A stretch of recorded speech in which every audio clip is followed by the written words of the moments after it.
Hey everyone, my name is Alex Morgan. Welcome back to the channel.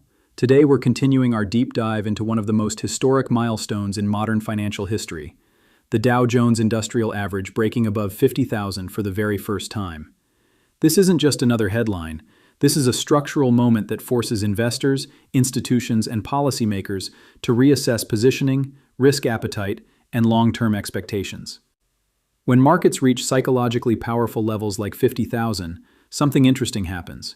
It changes behavior. Retail investors feel validation. Institutional investors reassess allocations. Media coverage intensifies. And global capital begins recalculating opportunity cost. Because at these levels, the question is no longer, is the market strong? The question becomes, is this sustainable? Let's zoom out. To understand Dow 50,000, we need to analyze the journey.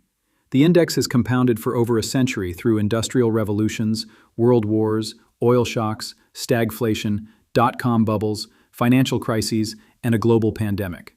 What drives long-term equity growth? Three core factors: earnings growth, multiple expansion, and liquidity cycles. Earnings growth has been surprisingly resilient. Corporate America adapted rapidly to supply chain shocks. AI-driven automation is lowering costs. Companies have become leaner post-pandemic. Margins remain historically elevated. While some sectors face pressure, mega-cap leaders continue generating record cash flows. Now consider liquidity. After the aggressive tightening cycle, financial conditions are no longer ultra-loose, but they are stabilizing. Markets are forward-looking machines.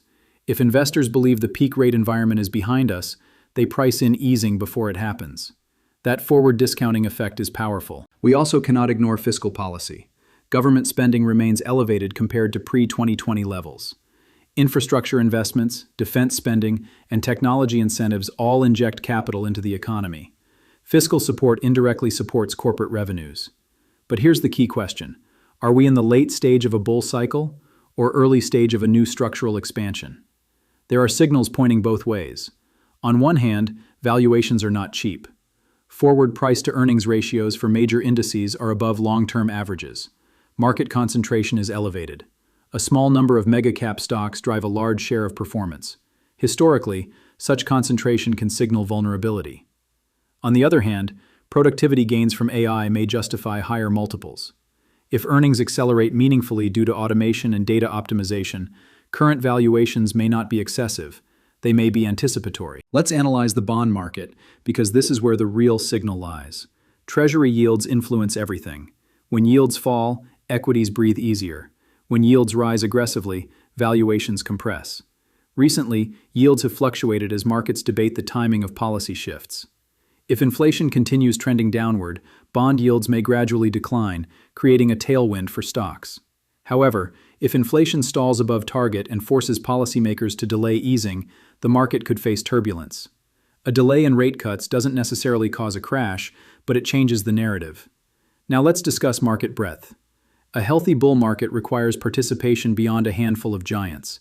If small-cap stocks, mid-cap stocks, industrials, and financials begin outperforming, that signals confidence in broader economic expansion.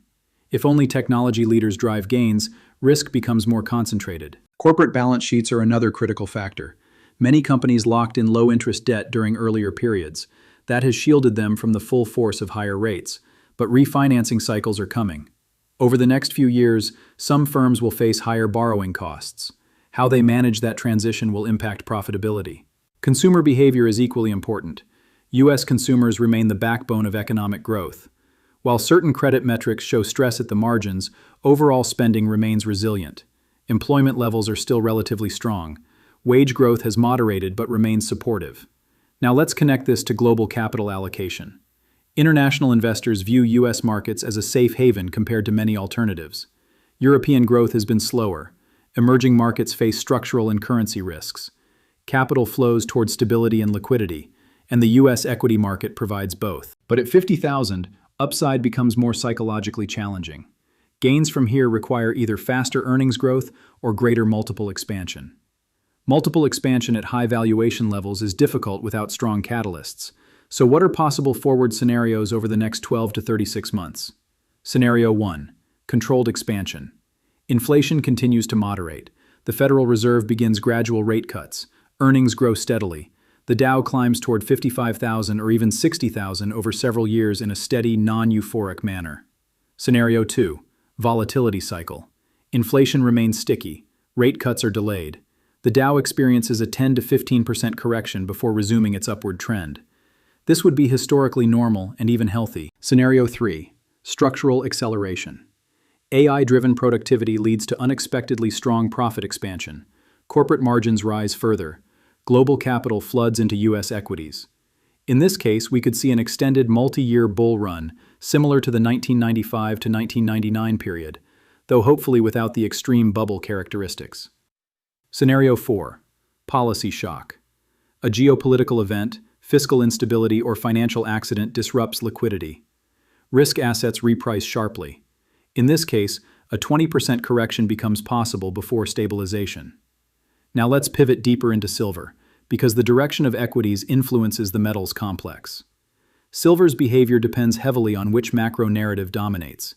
If Dow 50,000 reflects sustainable growth and controlled inflation, silver may benefit from increased industrial demand.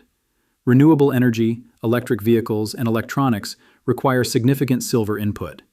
Industrial expansion supports prices. If inflation fears return and markets question fiat stability, silver could rally strongly alongside gold as a monetary hedge. In that case, both equities and silver might rise, but for different reasons. If equities correct sharply due to growth fears, silver could initially drop due to reduced industrial expectations. But historically, once central banks respond with easing, silver often rebounds faster than gold due to its smaller market size and higher volatility. Another major factor is the US dollar. Silver typically has an inverse relationship with the dollar. If rate cuts weaken the dollar over time, that could support higher silver prices. Mining supply constraints are also important. Silver production growth has been limited. Environmental restrictions and rising extraction costs reduce expansion speed. Meanwhile, solar panel manufacturing continues scaling globally. This creates potential structural tightness. Over a 3-year horizon, if global green energy investments accelerate and monetary conditions ease moderately, silver could enter a sustained bullish phase. However, if we enter a deflationary slowdown where industrial activity contracts significantly, silver could struggle temporarily before monetary stimulus reignites demand. Now here's the crucial insight. Markets are cyclical, but long-term trends are driven by productivity and innovation. Dow 50,000 may represent not a peak, but a milestone in a larger transformation cycle driven by AI, digital infrastructure, automation, and energy transition. Yet no bull market moves in straight lines. Volatility will return. Pullbacks will happen. Headlines will swing sentiment dramatically. For investors, the key is not predicting every short-term move. It is understanding structural forces. If productivity accelerates sustainably, equities remain supported. If central banks pivot toward easing, liquidity increases. If fiscal spending remains elevated, corporate revenues benefit. For silver, monitor 3 drivers: industrial demand trends, monetary policy direction, dollar strength. The intersection of these will determine the metal's next major move. Dow 50,000 is a headline. What happens next depends on earnings, liquidity, psychology, and policy discipline. We are at an inflection point, not an end point. And in markets, inflection points create both risk and opportunity. If you appreciate this deeper macro-level breakdown connecting equities, policy, and precious metals, make sure you subscribe to the channel so you don't miss the next critical market shift.